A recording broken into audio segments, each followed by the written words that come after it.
Day 2, San Francisco, glorious morning, and Yes, it's a historic morning because behind us is the Full House. Yes, Uncle Jesse's house. Right, this is where they had the little blanket down right here. Look at that view right there.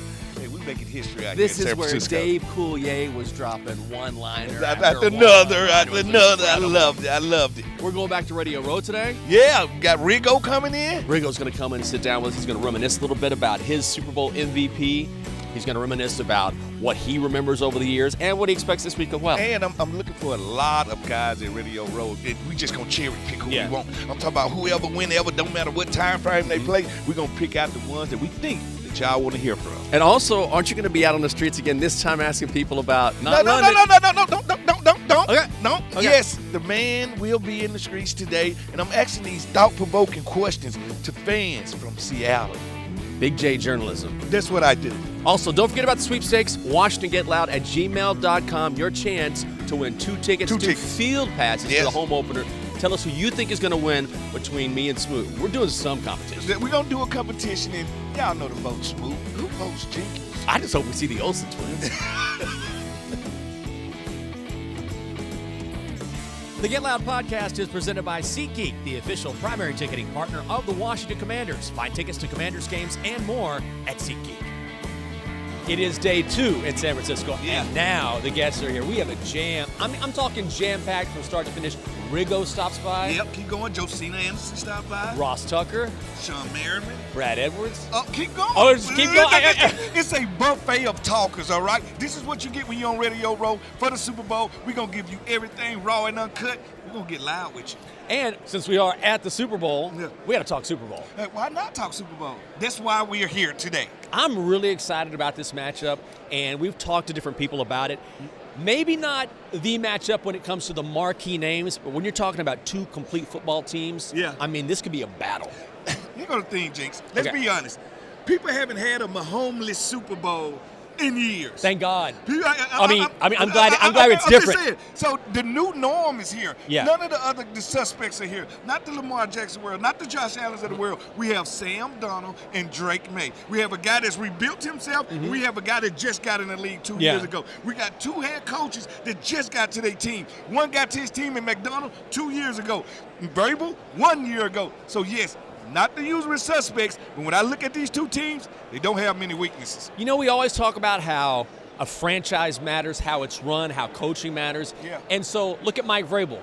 A year ago, he's with the Titans. Yeah. He gets to a better organization. He's in the Super Bowl. Sam Darnold, a couple years ago, tossed aside, gets into the right situation with Minnesota and Seattle. He rejuvenated his career. So it's more than just talent when it comes to coaches and players. Well, guess what? When our mother and daddy taught us that love heals everything, we didn't think they were telling the truth. It does. Yeah. When you're loved on the right way, you're nurtured, and people build you up instead of tear you down, tell you the things you can't do and tell you, let's do the things you can do. That's the difference in a franchise quarterback. Like, these franchise quarterbacks are tossed aside too quickly, I think. Yes, I believe because that. they're not given a chance to develop. Everybody's not developed when they get to the league. Sam Darnold, Baker Mayfield, Geno Smith. These are examples of sometimes you got to be patient.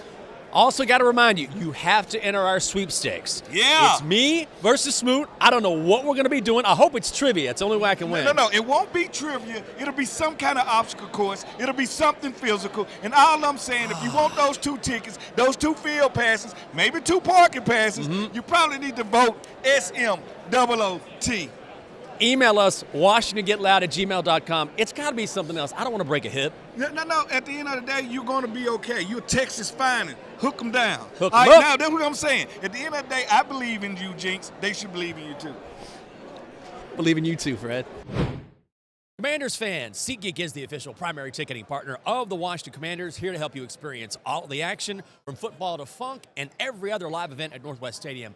SeatGeek has the tickets. SeatGeek is the official primary ticketing partner of the Washington Commanders and Northwest Stadium. How about this? As promised, the legendary, the great John Riggins, Rigo on Radio Row. Yeah. How you doing? I can't argue with the thing you guys said. Not one thing. You don't have to change anything. Well, it's pretty cool being out here. The last time I was at a Super Bowl was 10 years ago, interesting enough, in San Francisco. I did a little bit of Radio Row, and of course, I've got some memorabilia that I'm auctioning off. All right. Auctions.com. Some of the stuff that I collect over the years. I will tell you that I'm not selling the farm, but I am selling the lower 40. So, you know, All right, if you're all right. interested in something like that, go to huntauctions.com, and maybe we can fix you up with a keepsake. All right, most definitely. Like you said, I'm gonna pick it back off of you. When you talk Riggins, you talk Super Bowl. Give me a Super Bowl memory beside the run, because everybody want to talk about the run. Well, I'll start from the very beginning, Fred. When I came into the league, all I wanted to do was play in a Super Bowl. Very humble, I think, goal to have. Just want to play in a Super Bowl. 1979, you were still in college, or maybe 79 was the year I was born. Maybe in middle school, I'm not sure. But we go down to Dallas. We're up on Dallas, 13 points. There's about 2 minutes plus or minus to go in the game. Staubach pulls it out. He wins. They win the game. They go. They're in the playoffs. And had we won, we'd have had home field advantage throughout the playoffs. Just like it turned out about 3 years later. But Chicago beat St. Louis by the tiebreaker by 30 points or something. And so what happened was we didn't even make the playoffs. So now we come back around to 1982, and all of a sudden we're in, and it basically was the same crew. Same group. The only guy missing from the 79 team was me. Yeah. And now we're back heading that direction. We got the home field advantage throughout the playoff, and that's when on the way to the park, and that was a strike-shortened year. We played the Cardinals at RFK, the last game of the regular season, and we knew then, that and I think before we played them, we did. We were already the home field advantage team. So, and we were going to, I don't know if we knew it at that time. I think we may have, that we're going to play the Detroit Lions in the opening game on Saturday. I always played Detroit. So I'm driving on the way to the game, and the hair literally, and I get goosebumps about it when I talk about it now. When I was thinking of the possibilities, finally it looked like, my God, there might be a chance that I could get to the Super Bowl. Yeah. So I get in there, Joe Bugle, line coach, and he and I used to tease each other at practice as he'd come up to me and he had that dog, that laugh like that dog on Penelope Pit Stop. They giggle. He had that popcorn laugh. I know what you're saying. And so I walk into the common area there where they had the players' locker room, the coaches' locker room, the showers, and the equipment room. There was a water fountain there, and Joe's getting a drink. And I looked at him and walked in and said, Buse, give me the ball. I'm your guy. I'll pull the wagon. Yeah. And now he used to do, like I said, he'd do that. Yeah. This time he was deadpan. Oh, wow. Stone And face. he looked me right in the eye and he said, don't tell me, go and tell the old man, indicating Gibbs, who was in the coach's locker room. So I go in there, and Joe's in there, and he's the only one in there. So I went up and said, because there was a second of pause there when Bugle did that to me, when he threw me completely off. And I'm going, wow, you're my guy. You're the guy I'm supposed to talk to. In that moment, I realized, no, get your ass in there and tell Joe. Yeah. So I went and I said, Joe, I'm your guy. I'll pull the wagon. Give me the ball. If I get tired, I'll come out. But other than that, just give me the ball. I'll do it for you. Well, Joe was like slack-jawed, like, wait a second, you've never done this before. And so I left there and I thought, well, that didn't go quite the way I planned You didn't know what your answer really was. But for the next 4 games, I think I averaged about 34 carries. So I'm thinking, well, he must have heard something in there. Yeah. So, yeah, and so now we get through this and we get to the Super Bowl, and the Super Bowl week was one of those weeks where I tell people it was like the night before Christmas, every night of the week. Yeah. While we're out in California, Jack Cook, he had a party. One of the players on the team, Ron Saul, who was on IR, he had a brother that played for the Rams, so I had Ron call him and say, "Hey, see if you can get him to rent a tuxedo with tails, top hat, cane, the whole deal." So that's the way I showed up at the party. Everybody loved it. Like I said, when my family was there. Yeah. And it was the first time. It was so special, and that's what I really remember about the Super Bowl. The whole idea of getting there, of being so close years before, and being denied, and then coming around 3 years later. I think it's about 3 years later, 79, 82. Yep. 3 years later, and getting the opportunity again to actually was a real opportunity. And I think when I look back on my career, because I was never that guy, when I went to class, well, wait a second, I didn't go to class that much, but when I did, kids, don't pay attention to me. You go to class. Now, the truth will set you free. But when I did, I was a guy that in the back of the room so the professor could not see me, so he would call on me because I didn't know what the hell they were talking about anyway. So my proudest moment was I looked back and going, you know what? I went in and I stood up for myself and said, you know, I'm your guy. Let me take this thing home. Yeah, exactly. Yeah. And I ended up accomplishing it. How I did it, I got no clue, but the rest is history. What do you remember about finally realizing, because obviously the ultimate goal is to win a Super Bowl, and you're in that game and you realize as the clock is ticking down, we're going to win this thing. It's surreal. It's real. Well, I got to tell you guys something. I played the game maybe different from some. Everybody's got their own way they play. I'm a firm believer. If I were a coach, I don't think I'd ever mention the word team necessarily. I would say everybody in here, you're all individuals, and we are a team. But I am the guy that drives the car. Yeah. And I'll make sure if there are parts that need repair, I'll take care of that. What you need to do is do your job. Yeah, to the max. Don't worry about helping this guy. Yeah. Now, you can do that once you know your job is completed. Absolutely, keep going. Yep. We get, a lot of times, particularly when it gets a little tough, people start getting fidgety and they're trying to do this. Oh, he's going to get away, and you try to do that. Yeah. And you end up, you screw things up. So that's the way I approach the game. And I think that's what I carried through. So, that was always in my mind, was just to do your job. Now, we're trying to get the glory back. Y'all are the glory years. When people talk Washington football, your group comes up. The Fun Bunch comes up. Joe Jacoby, the Hogs come up. That's deservedly so because of RFK and what y'all did in that hallowed ground. Now that we're going back to that hallowed ground, take me through the experience of playing there. I know the bleachers went up and down. I know the fan was intense. I know they had expectations on y'all that was unbelievable, but just take me through the environment, John. Well, I will say everything you said, Fred, is exactly right. And I guess the best way is to go back to the playoff run. The team finally was coming back around, and we'd been close, but never had gotten there. And now we were knocking on the door, home field advantage. And I didn't really know because my first 2 years in Washington were pretty rough. I was a blocking back for 2 years. Yeah. I didn't see that coming like the guy on used to say on the Mafia show with James Gandolfini, The Sopranos. The Sopranos, The guy goes, I didn't see that coming. Well, I didn't see blocking back coming either. So I persevered through that, and we had some tough times. Yeah. But finally, we've arrived there. So we played Detroit, and we win that game kind of going away. I had about 125 yards or so. And so the next week, the Minnesota Vikings come to town. So we pretty much are kicking the Vikings' butt the whole day. And at the end, it's pretty obvious that we're going to win the game. And that's when what you said, that actually scared. It looked like an earthquake.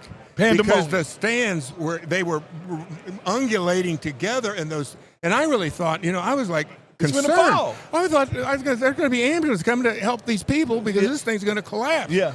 And that's when you really understood the passion of the Washington fans. Now, there's a lot of passionate fans throughout the country in the NFL or other teams or whatever, but there ain't none any more passionate about their team than the Washington fans. Oh, yeah. So, two-part question for you. One, we got to hear about Hunt Auctions. Yeah. And number two, what does it mean that after all this time, the memory of you playing and you as a player still resonates so deeply with Washington fans? I want to know what y'all well, out first. You just said the way it unfolds for me, because I realized that it is all about the fans. Yeah. Because there was a player that came in the league after me, and he said that he would play in an empty stadium because he loved football so much. Now, I got to tell you, Fred, I'm okay with football, but I got to get paid. Yeah. And I need those fans in the stadium. I need that adrenaline from them. Because they are the game. Yeah, energy. And I've been telling people, the fans were my PEDs. Yeah. I was a horseshit practice I'm the player. same way. I wasn't worth a damn. But you get me out in front of about 60,000 people, and they're on my side. I'm going to tell you what, I turned into King Kong. Yeah, credible hope. And then I go back into Mickey Mouse when the game is over with. But yeah, they took me, and they've given me so much, and I feel like with the Hunt Auctions and all that, I'm not selling the farm, but I am selling the lower 40. Yeah. It's time to give back to all those great people that's made me feel so great over the years. Is it going to just be jerseys, game-worn jerseys? Or is it cleats? Well, Or is it helmets? Go to huntauctions.com and you can see the whole gambit. All right. Well, I am going to Hunt Auctions. Freddie, I expect you to be bidding on this stuff. I expect you to bid, right? to buy some of this stuff. I got to. You got anything? Yeah, I just wanted to ask you if you have a feeling about what's going to happen in the Super Bowl. You know, I'll tell you what I find fascinating. I always find something weird, different than what you read in the newspaper. But to me, and maybe I've picked this up someplace from the media, but I don't think so. It's to me, the game, Freddie, as you well know, is all about the quarterback. All about the quarterback. I find this so fascinating, and it happens because it's kind of like what I told you. My first 2 years in Washington, I was like, the press almost ran me out of town. Yeah. But now you see guys, the guy that was in Sam L.A. Darnold, they tried to run him out of there. Well, he was a traveling salesman. Yes, he when was. He came to Seattle. Yeah. And now look at him. It's just, what a difference a day makes, you might say. And of course, the kid May, he's like another thing where throwing these guys together. I mean, to me, there's a lot of interest in that. Yeah. I will say this, and I heard somebody say it probably a couple of weeks ago, and I don't know any better because I'm a burgundy and gold guy, right? So what do I know about the Seahawks or the Patriots? But I should know better than to go against the Patriots. You have to go against them. I think Seattle's the team. I do, and it's that matchup again where maybe Seattle gets it this time. We just watched that game. I forget what Super Bowl it was where New England beats them on the interception. Ago. Yep.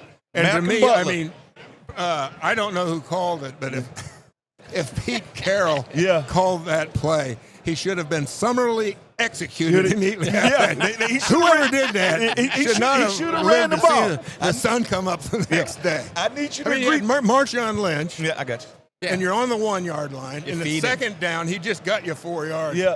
What the hell what were the Seattle Seahawks thinking?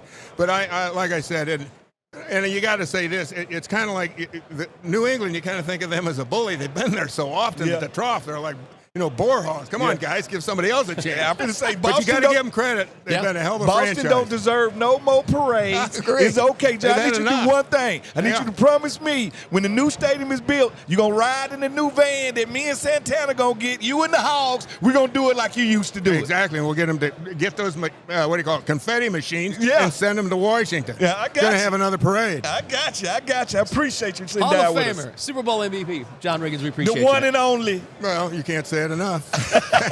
Thank you guys for having me. Thank you, Rigo. We appreciate you, man. Yeah, sure. My pleasure. Ross Tucker Pod, also on CBS, Westwood One. We see you all over the place. So here we are, Super Bowl week, Patriots, Seahawks.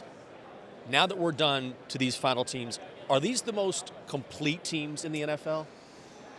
Boy, it's hard for me to take the Rams out of there. Yeah. I think the Rams and Seahawks are probably the two best teams, but they had to play each other. They're both in the NFC. Yeah. And I think it's pretty clear that the NFC was stronger than the AFC this year.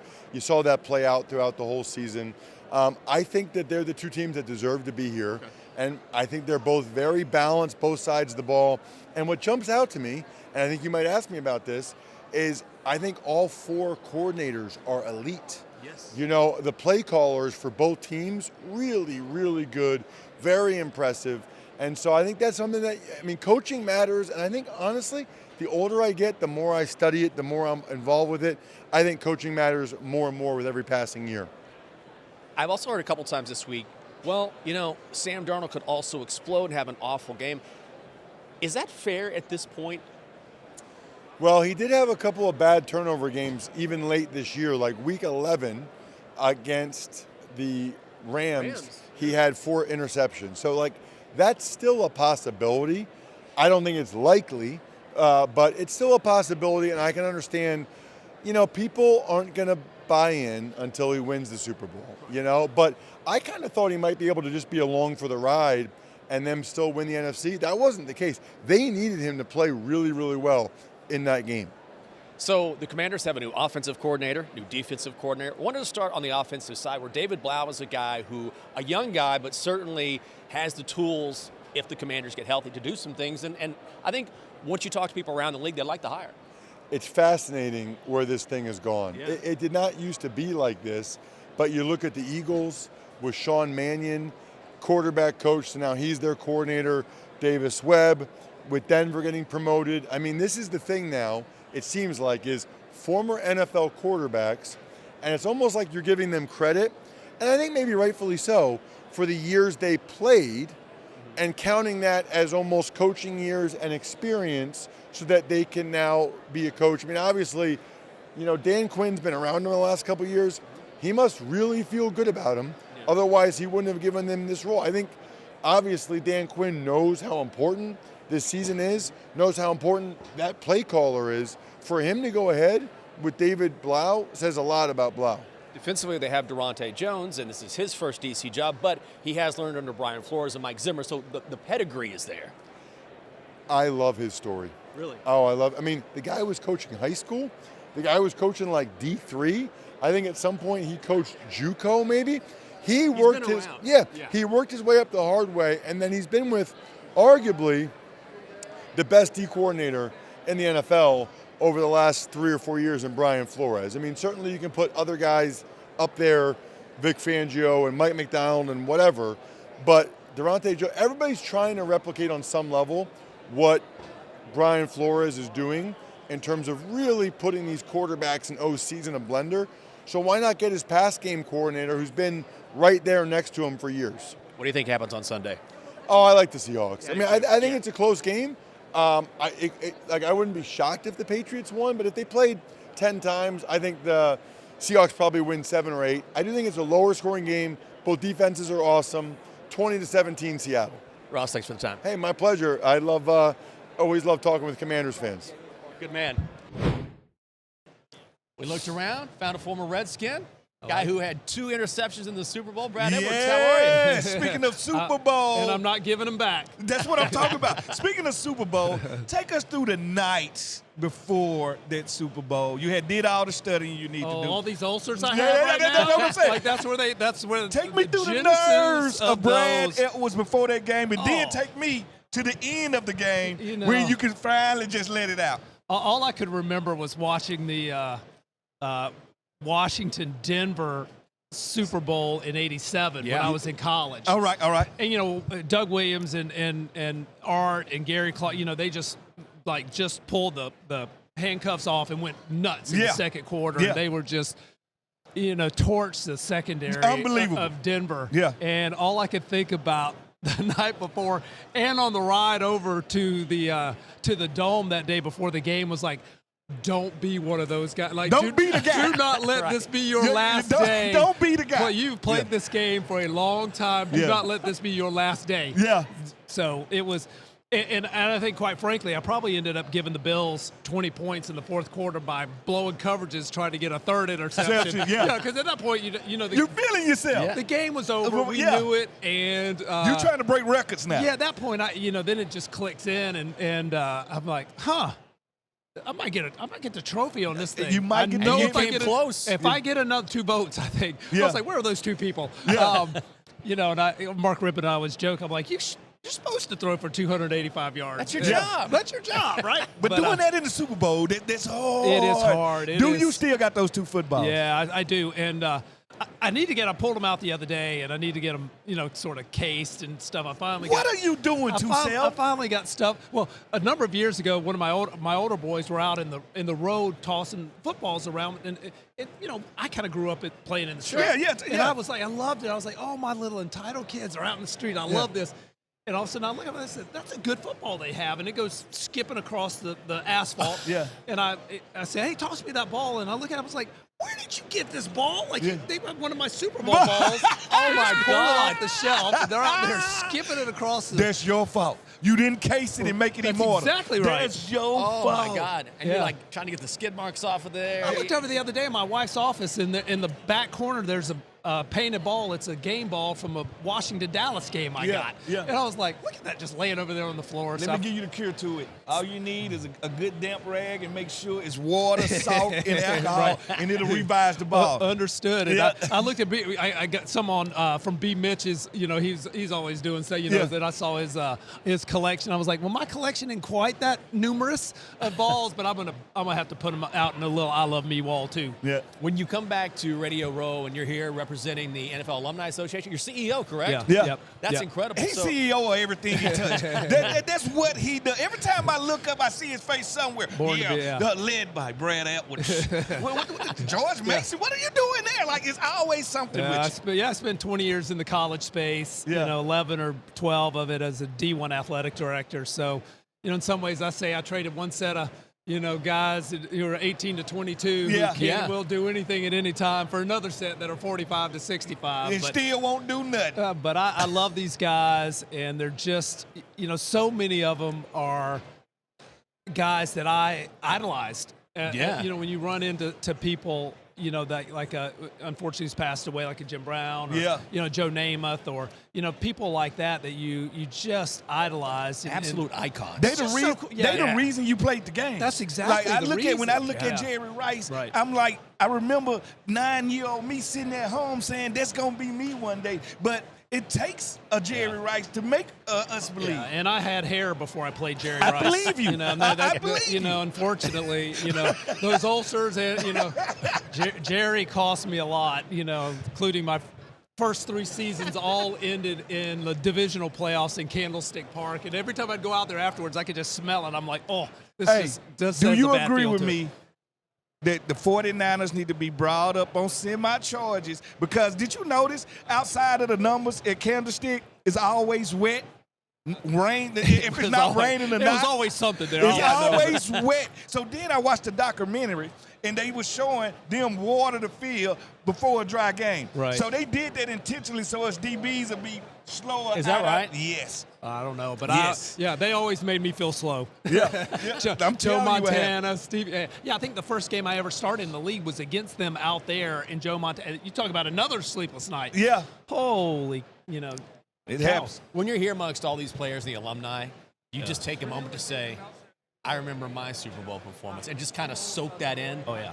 I mean, you have to, right? Because you immortalize. You immortalize. You do, and you just realize how, one brief life is. Not to get existential, but you realize how few and far in between those opportunities really are, and when it's happening, you don't always have the maturity, the gravitas to understand what's going on, and to understand the context of what that really means, and until it's faded in the distant past, and then you start to put it in the context of life when you have more years behind you than you have in front of you, that sort of thing, and so it is it is such a amazing feeling, and just that game and the scope of it. And that's the other thing. I think that's a good way to put it, the scope. It's just, it's hard to sort of imagine being on that stage. This is a perfect example where it's just as big as it gets. It's in sport in America. It's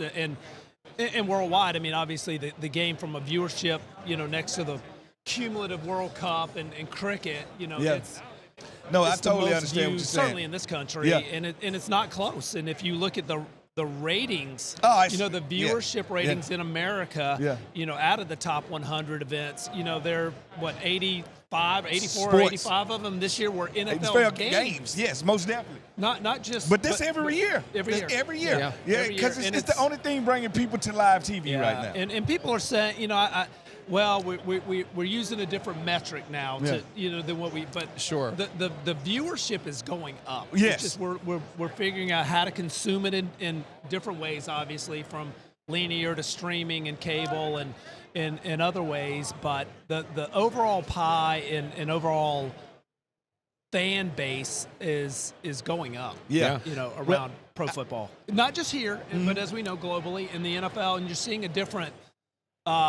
Appetite. Just more attention. It's because it started off all men. Now you got men, women, and son and daughter making sure they tune in to the game. Right, and voila, we figured out there's half the population out there. I was like, why did it take us so long to figure that out? Fantasy football. These other things that make you do it without you knowing you're doing. Yeah. Now I take a lot of flack for wearing the number 27. From Santana Moss, from London Fletcher. And London Fletcher wore the number 59, so I don't know why he's throwing flack at me. Right. He just said, nobody great where's the number 27? And I said, well, what about Brad Ellis? Right? And Brad Ellis said, well, what about Ken Houston? Right. So I feel good to be a part of the number 27 alumni. Washington Base. That's how I feel. With you and Kenny, man. And obviously Hall of Famer, a beast of a player. Yeah, just a beast. He the apex. And have you noticed they let nobody wear our number anymore? I've noticed that. Have you noticed? It has not fallen on deaf ears, as I should say. With people still wearing 89. People still wearing 50. I would make a claim that it's been pseudo-retired. Oh, no. I said that, and they was pseudo. I think it's pseudo-retired. Yeah, because after I wore it, nobody has worn it. Right. Nobody has worn a number, Jinx. No, that's exactly right. That's exactly I feel right. good now. They're like, those shoes are big. Thanks for being with us. No, it's great, guys. Yeah. Thank you. Appreciate Go Commanders. You just said it. An official part of the Commanders family. This is not her first rodeo when it comes to this show right here. The great Josina Anderson. Yes. We're going to have to pick your mind in this Super Bowl right here because I'm getting mixed emotions about how I feel about this Super Bowl. A part of me don't want Boston to have another parade for 20 years, all right? Why? Why are you coming out the gate hot? Because Boston don't deserve another parade. Because why? Because you had too many. Had too many? Too many parades in the city of Boston. So is the Super Bowl the participation bowl? No, it's not. So everybody needs to get one? No. So Seattle needs to get one. You don't believe in dynasties? I don't believe in it. Phil Jackson? I don't. You don't believe in I the don't Bull want no Chicago? more. Okay. I don't want no more. All right. No more dynasties. Okay. You know what you should do? Offend Josina right off the top. Yeah, right off the top. Just go right into Right it. off the top. Just Well, tell me in the mind of Josina, how do you see this Super Bowl playing out? Well, first of all, I think that when you talk about the big media markets of like a New York, Chicago, Texas, or what have you, I was just talking about this with Sam Darnold at the opening night and some of the other players. And you could tell me, even as a player yourself for the Redskins at the time and the Minnesota Vikings, whether you feel like the fact that they're away from the media glare and in a smaller city contributed to the cohesion of the team so that they have kind of more come together. Because even though you have, like, obviously, because you would say, okay, well, the Philadelphia Eagles last year, but is there also something to being out of the media glare and also arriving to the Super Bowl as more kind of a cohesive, unit? Well, that helps Green Bay as a small market team. Green Bay don't have to worry about any off-the-field incidents. It's nothing like that. Page 6 from the New York Post. They don't have to worry about anything because they so insulated. Let's do the quarterback matchup. Yes, okay. We got the guy that everybody cashed off, said could not do it in Sam Darnold. Yeah. And I'm one of them firm believers that we live in a microwave society. So everybody wants the food ready now. Yeah. Well, some of us take longer to mature and get to the point where we are ready to play pro football. And that's what we're seeing with Baker Mayfield, Geno Smith, and now Sam Darnold. And on the other side, I got Drake May, the young up-and-coming. Tar Heel. North Carolina. I forgot Powder about Blue. that. Michael Jordan's alma mater. And that's why y'all gonna lose. This is what I'm talking about right here. When you see these two quarterbacks in the matchups, where's the strengths with each one of them? Where's the weakness with each one of them? Well, first of all, I think you have to do a huge shout out to Sam Darnold from the standpoint of, I feel like his journey through the NFL is a testimony. Yeah. Because there's so many times, well, first of all, I remember interviewing him at the Combine, and you're at those various podiums. And everybody just there. And I have to tell you, Sam Darnold, out of all the 5 quarterbacks that came out of that draft, from Josh Allen to Lamar Jackson and all of them, Sam Darnold, let's just say Josh Allen, and Lamar gave one of the more humble interviews and just the experience off just the vibe. Yeah. It wasn't necessarily something that he said, but when you come from a blue chip pedigree, when you've been slotted to do what you are arriving to do in the NFL, sometimes that's what you give off. You know what I mean?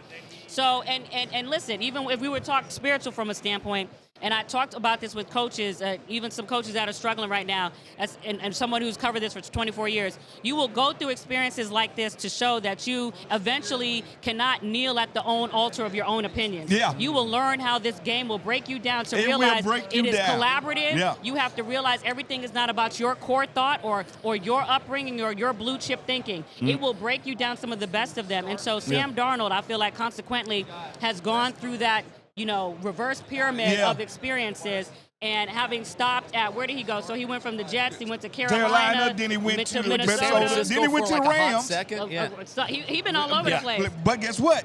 He endured the storm. And he's a testimony to show that even when you think everyone has relegated you to and categorizing you to you were a bust, you weren't what you were supposed to be, you're not as good. Yeah. That even in the face of everybody saying you're this, that you can still show somebody you're not that. Yeah. Right. Can I ask you this? Because you mentioned him at the Combine. Yeah. And you talked to him last night, I think. Mm-hmm. So what was the difference between the two Sams that you've A seen boy and a between then man, and now? probably. Yeah. Truly a boy and a man.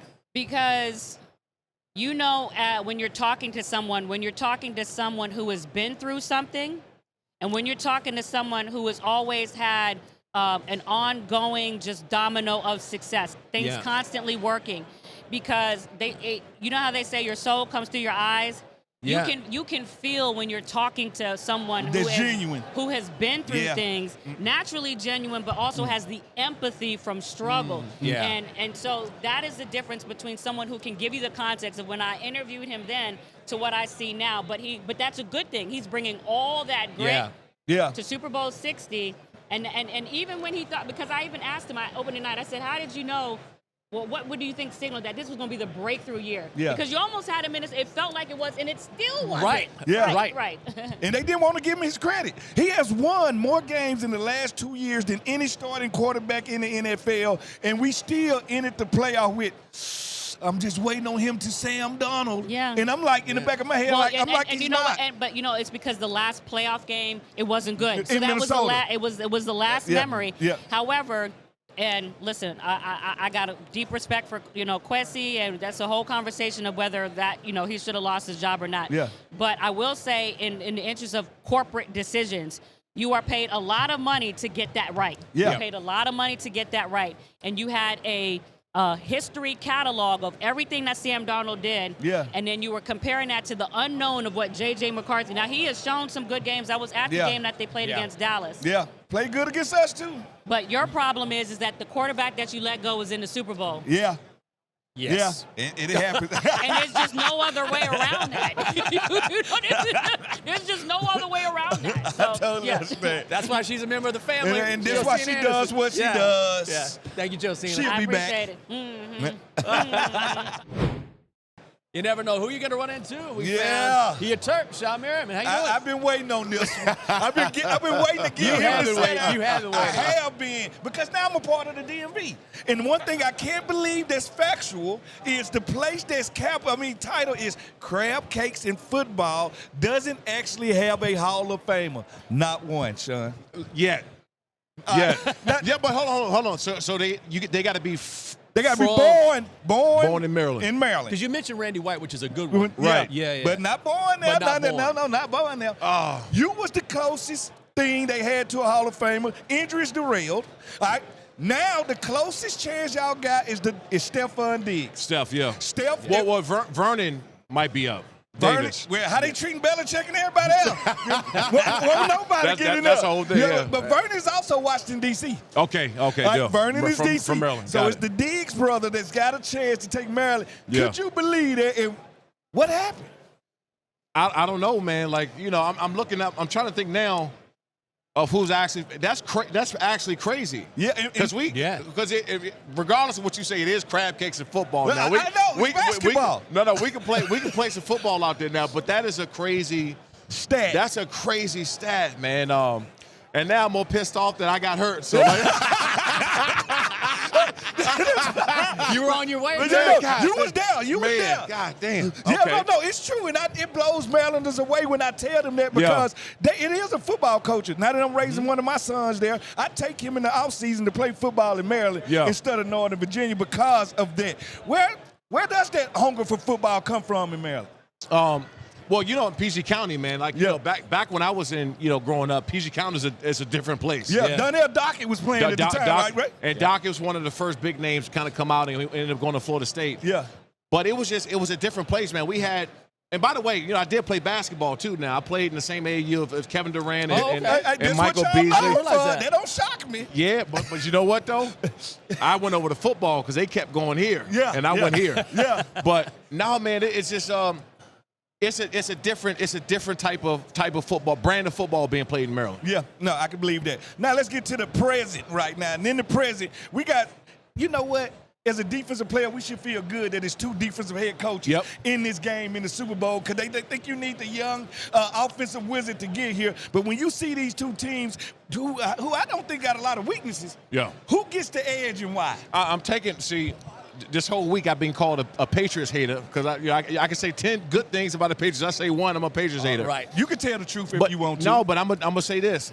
I think Seattle wins by 10 plus. Yeah. I said the same thing, 24-13. Yeah, I say 10 plus. And it's not necessarily that I think that they're so much better than the Patriots. I just think that all 3 phases that they can do. Like, people are not talking enough about their special teams. Yeah. Shaheed, what an acquisition he was, He ended the game from the first kickoff. So if they were going to win by a field goal or maybe even a touchdown, it's going to be a special teams play that's going to give them another touchdown somehow. Yeah. And so that's why I'm saying that. And I think that it's going to be the first half, a great defensive chess game. I think it's going to be low scoring. Yeah. But I think something's going to change in that game that's going to allow them on special teams. Now for that, I don't think the Patriots have enough on offense to have a rebuttal against whatever Seattle's going to do.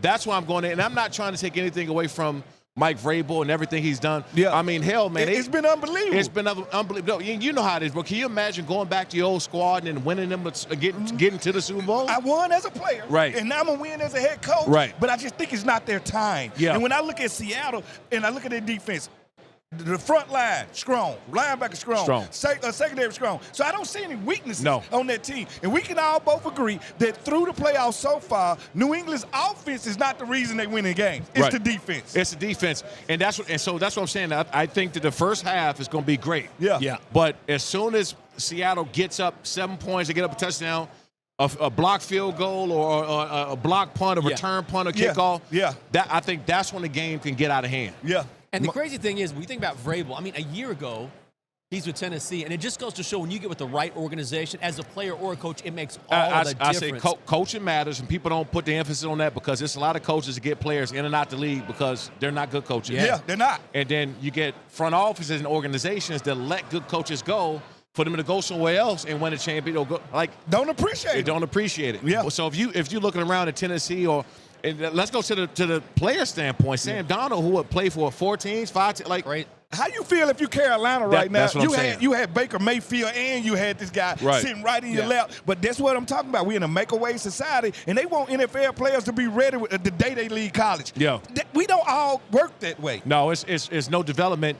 And you got some guys just are late bloomers. Yeah. Can't keep up to the speed. The playbook is too much. The speed of the game, something. Then when they start getting acclimated, then you find out who they really are. But if you already plan on moving on from a guy after 2 years, where is he going to get better at? Yeah. And then, by the way, if he start going to enough teams, different coaching staffs, different GMs, now you start messing with guys' mental. Yeah, because I can't play in all of y'all defense. Yeah, most definitely. And I know you still doing your lights out thing, right? Yeah. Take us down through that. Tell the fans where they can come support you. Lights Out Extreme Fighters, my MMA organization. We just signed a deal with ESPN Latin America. Congratulations. Oh, nice. Yeah, so now we're all Latin American countries, and we're on UFC Fight Pass, Fubo, Amazon Freebie. Hell, man, then I got to fly out to Australia, and I got to fly out to Canada. We're working on some deals in China. My thing is we UFC is obviously the big dogs in the business, and they went over to a big deal. They need competition. Yeah, they went over to Paramount, and they had a big show. I think about a month ago on Paramount, their first show.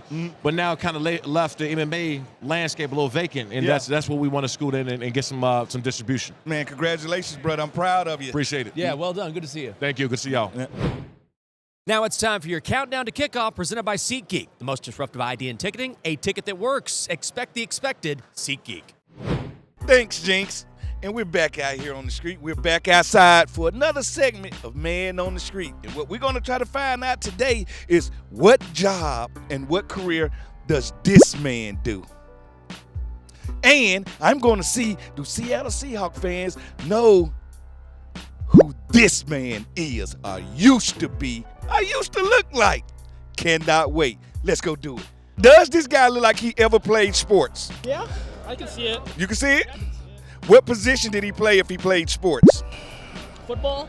Yeah, in football. What position? Just pick one. I'm gonna go with linebacker. Linebacker? Yeah, his back big. Now, I'm going to ask you about this man. What does this man look like he does for a living? He's in charge of something. You're giving him too much credit. What position would he play? He is either a linebacker or a DN. Yes! Do you know who this guy is? That's not you? No, that's not. Oh, come on, look at him. He's not me. Come on, Shawne Springs. Y'all out of Seattle fans, y'all should have known that. Could you name that player? The 80s. Shawne Springs. All right. I give you some education right there. Thank you, brother. I want you to look at this picture on this phone and tell me what job title do you think this guy holds? That is our defensive back from his dad played for Washington, and his last name is Shawne Springs. My God! It only took 9 years for me to find a Seattle fan that knew who he was. You hit it on the head. That is Shawne Springs. What does this man do for a living? All right, what does he look like he do? Like, what is his job description? Looks like he's a lawyer, financial or something. Financial, I can get that. All right, do this guy look like he ever played sports? Yes. Who does he look like? Well, he looks like he played linebacker or something. You are correct. All right, he didn't play linebacker when we played, but he did play defensive back. Who is that man? Oh, is that Shawne Springs? Yes, that's Shawne Springs. Now he looks like this.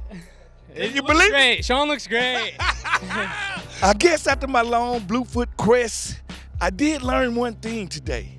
People on the West Coast actually remember who Shawne Springs is. But I did run into a couple Seahawks fans that had no clue who he was. But you know what?